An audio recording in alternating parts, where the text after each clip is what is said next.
హైదరాబాద్ వాసులకు టీటీడీ శుభవార్త.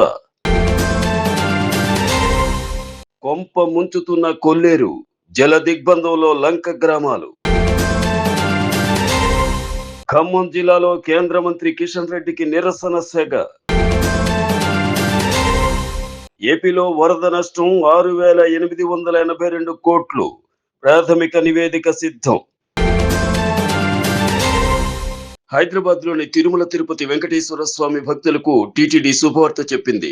భాగ్యనగరంలో భక్తులందరికీ లడ్డూలు అందుబాటులో ఉంచేందుకు తిరుమల తిరుపతి దేవస్థానం అనూహ్య నిర్ణయం తీసుకుంది. ఎన్నో ఏళ్లుగా వారానికి ఒకసారి మాత్రమే లభించే తిరుపతి లడ్డూను ఇకపై అన్ని రోజులు అందుబాటులో ఉంచాలని నిర్ణయించారు. ఈ విషయాన్ని హిమయత్ నగర్ టీటీడీ ఆలయ ఇన్స్పెక్టర్లు శ్రీనివాస్ ప్రభు నిరంజన్ తెలిపారు. హిమయత్ నగర్, జూబ్లీ హిల్స్ లోని వెంకటేశ్వర స్వామి ఆలయాల్లో ఉదయం 9 నుంచి సాయంత్రం 5 గంటల వరకు భక్తులకు అందుబాటులో ఉంటుంది. ఈ లడ్డూ ప్రసాదం 50 రూపాయలకే అందుబాటులో ఉంటుందని ఆలయ అధికారులు వెల్లడించారు.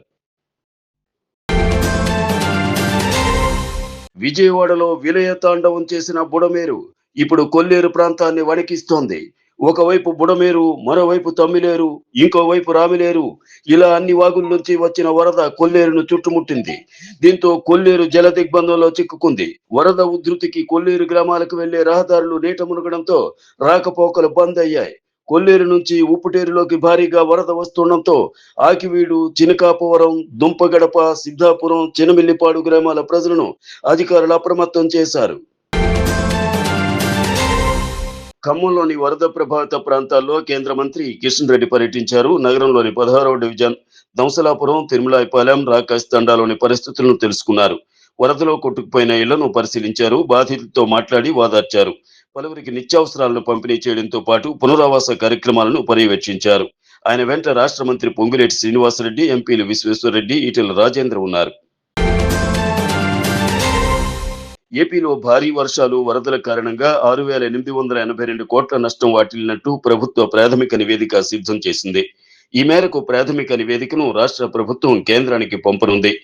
R&Bకి 2,164.5 కోట్లు, నీటిపారుదల శాఖకు 1,568.5 కోట్లు, పురపాలక శాఖకు 1,160 కోట్లు, రెవెన్యూ శాఖకు 750 కోట్లు, విద్యుత్ శాఖకు 481 కోట్లు, వ్యవసాయ శాఖకు 301 కోట్లు, పంచాయతీ రోడ్లకు 167.5 కోట్లు, మత్స్య శాఖకు 157.86 కోట్లు, గ్రామీణ నీటి సరఫరాకు 75.5 కోట్లు, ఉద్యాన శాఖకు 39.9 కోట్లు, పశుసంవర్ధక శాఖకు 11.5 కోట్లు, అగ్నిమాపక శాఖకు 2 కోట్లు నష్టం వాటిల్లినట్లు అధికారులు అంచనా వేశారు.